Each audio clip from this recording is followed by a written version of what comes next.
South ఇండియాలోనే అతి తక్కువ ధరలకి రత్నాలను అందించే ఏకైక సంస్థ 6JVR. Welcome to Suman TV. BCCI అంటే క్రికెట్ సంస్థ ప్రపంచంలో అందరికంటే ఎక్కువ ఆదాయం ఉన్న సంస్థ మన భారతదేశ క్రికెట్ సంస్థ.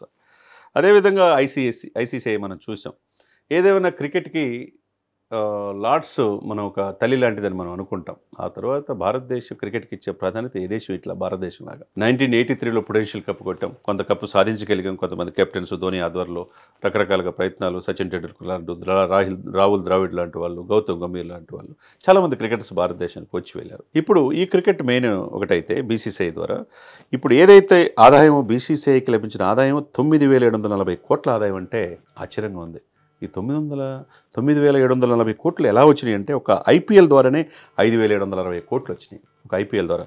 ఆ తర్వాత ఐపీఎల్ ఈ యొక్క ఏదైతే మీడియా కావచ్చు, తర్వాత హక్కులు మిగతా వాళ్ళకి వచ్చిన ద్వారా కావచ్చు 360 కోట్లు అదొచ్చు. దాని ద్వారా మొత్తం 9,740 కోట్ల రూపాయలు ఆదాయం లభించడం బీసీసీఐకి మంచి రోజులుగా మనం చూడాలి. తర్వాత ఆ డబ్బులతో ఏం చేస్తారు? బీసీసీఐ క్రీడా స్టేడియాలు ఆధునీకరించడానికి ప్రయత్నం చేస్తారా? క్రీడాకారులు చాలామంది ఒకప్పుడు క్రికెట్లో బాగా ఉండి ఇబ్బంది పడి ఆరోగ్యంగా ఉన్న వాళ్ళకి ఏమన్నా అవకాశం కల్పిస్తారా చూడాలా.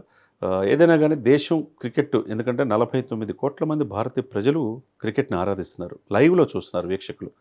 మరి అటువంటి క్రీడాకారులు అందరి యొక్క పాత్ర దీంట్లో ఉంది అభివృద్ధిలో.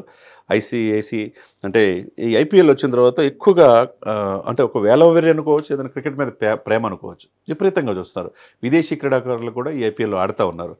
దాని ద్వారా అక్షరాల ఈ 9,740 కోట్ల ఆదాయం ప్రపంచంలో ఏ క్రికెట్ సంస్థ కూడా రాలా. ఈ బీసీసీఐకి రావటం అందరూ కూడా ఆనందం వ్యక్తం చేస్తున్నారు. మరి దీన్ని ఈ అభివృద్ధి దిశగా, ఈ క్రికెట్ అభివృద్ధి కోసం, ఈ భారతదేశంలో స్టేడియాల అభివృద్ధి కోసం, క్రీడాకారుల అభివృద్ధి కోసం ఎటువంటి కార్యక్రమాలు బీసీసీఐ చేస్తుందో వేచి చూడాలి. సుమన్ టీవీలో మీ పర్సనల్ అండ్ బిజినెస్ ప్రమోషన్స్ కోసం కింది నెంబర్కి కాంటాక్ట్ చేయండి.